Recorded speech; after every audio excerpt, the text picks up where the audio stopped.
આજના યુગના યુવાઓ માટે મોબાઈલ સતત વ્યસ્તતાનું સાધન બની ગયો છે. ત્યારે મોબાઈલમાં વ્યસ્ત રહેતા યુવાધન માટે 12મા ધોરણમાં અભ્યાસ કરતી દીકરી દીક્ષા પટેલે પુસ્તક લખી સમાજમાં એક અનોખું ઉદાહરણ પ્રસ્થાપિત કર્યું છે. અમદાવાદની યુવા અને પ્રતિભાવંત લેખિકા દીક્ષા પટેલ લિખિત અંગ્રેજી સસ્પેન્સ થ્રિલર નવલકથા ટ્વિસ્ટેડ વિસ્પર્સનું સત્તાવાર વિમોચન અમદાવાદ ખાતે મુખ્ય અતિથિ રહેલા ડેપ્યુટી મેયર અંજુબેન શાહના હસ્તે કરવામાં આવ્યું છે, જેમની સાથે મંચ પર લેખિકા, મૂવી સ્ક્રીન રાઇટર, આર્ટિસ્ટ અને હાર્ટીએસ્ટ આર્ટ ગ્રુપના ફાઉન્ડર સોનલબેન ઓડિદ્રા, ઈઆઈ અને ટેક એક્સપર્ટ, વિઝિટિંગ પ્રોફેસર અને સાહિત્ય મંચ તથા વી પબ્લિશર્સના ફાઉન્ડર વિજનભાઈ રાવલ સ્પેશિયલ ગેસ્ટ સહિત કૌટુંબીજનો અને સ્નેહીઓએ ઉપસ્થિત રહીને કાર્યક્રમની શોભા વધારી હતી. દીક્ષા પટેલની લેખન શૈલી અદ્ભુત છે.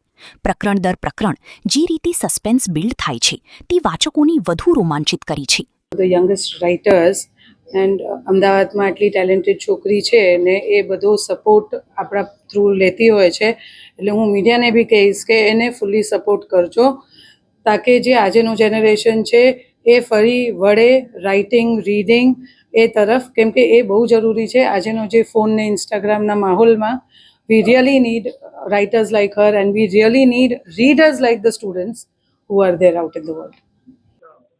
હું દીક્ષા પટેલ છું. મેં 12th ગ્રેડ હમણાં પાસ કર્યું છે. આજે મારી બુકનું નામ ટ્વિસ્ટેડ વિસ્પર્સ જે છે એ આજે લોન્ચ થવાની છે. લોન્ચ થઈ ચૂકી છે એન્ડ એ ક્રાઇમ, સસ્પેન્સ અને થ્રિલરના બારેમાં છે.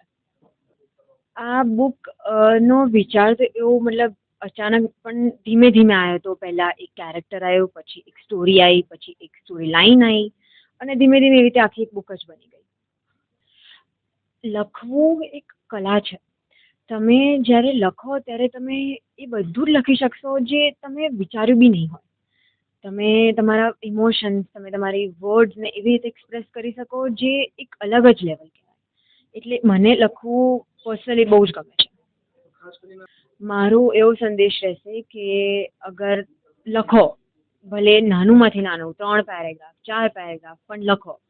એ તમને પોતાને બી હેલ્પ કરશે અને તમે એક નવી જ પર્સનાલિટી તમારી બનવામાં હેલ્પ કરશે. મને ખરેખર બુકનું ઇન્વિટેશન આવ્યું ત્યારે જોઈને બહુ આનંદ થયો કે 12thની સ્ટુડન્ટ એક આ રીતની બુક લખે છે અને ખરેખર આની જરૂર છે અને બહુ સારું ટોપિક ઉપર એની બુક લખી છે. દીક્ષા પટેલ જે આજની આપણી ઓથર છે. યંગ જનરેશન માટે આ એક પ્રેરણાદાયક છે કે કોઈ બી આ રીતનું નવું કામ થતું છે. આર્ટ, ક્રિએટિવિટીમાં કોઈને કોઈ નવા બાળકો નવું કામ કરતા રહે. ખરેખર આજના બાળકોને સોશિયલ મીડિયાથી આગળ ક્રિએટિવ ફિલ્ડમાં લખવા માટે, પેઇન્ટિંગ, બધા આર્ટ ફિલ્ડમાં કે લખવા માટે પ્રોત્સાહન કરવું જોઈએ.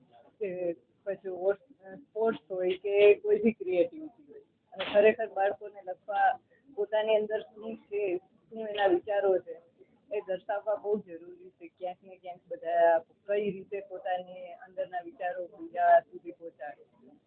અને ખરેખર પેરેન્ટ્સને અને આજુબાજુ ટીચર્સથી લઈને બધાને એને પ્રોત્સાહન આપવું જરૂરી છે.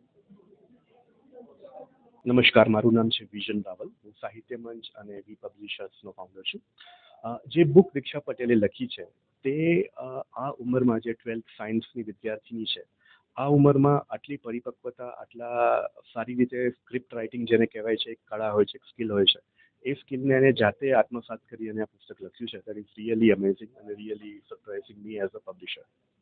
સૌપ્રથમ તો યુવાઓને એટલું જ કહીશ કે આજની જે જેનવી જનરેશન છે એ ટેકનિકલી કે સાયન્ટિફિકલી એવું કહેવામાં આવે છે કે તે લોકો પાસે ધીરજ નથી. તે લોકોને બધું ક્વિક, ઇન્સ્ટન્ટ એઆઈ થ્રુ જોઈએ છે.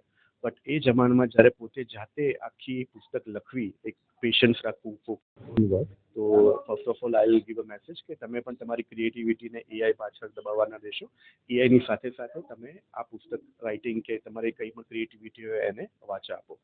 બીજી વસ્તુ, આ પુસ્તકની વાત કરું તો એક સુંદર મજાની થ્રિલિંગ અને હોરરનું કોમ્બિનેશન છે.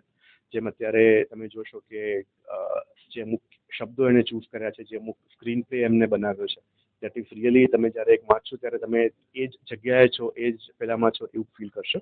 એ જ સિનારીઓમાં તમે તમારી જાતને ત્યાં અનુભવશો. એવી સુંદર લેખન શૈલીથી આ પુસ્તક એમણે લખી છે.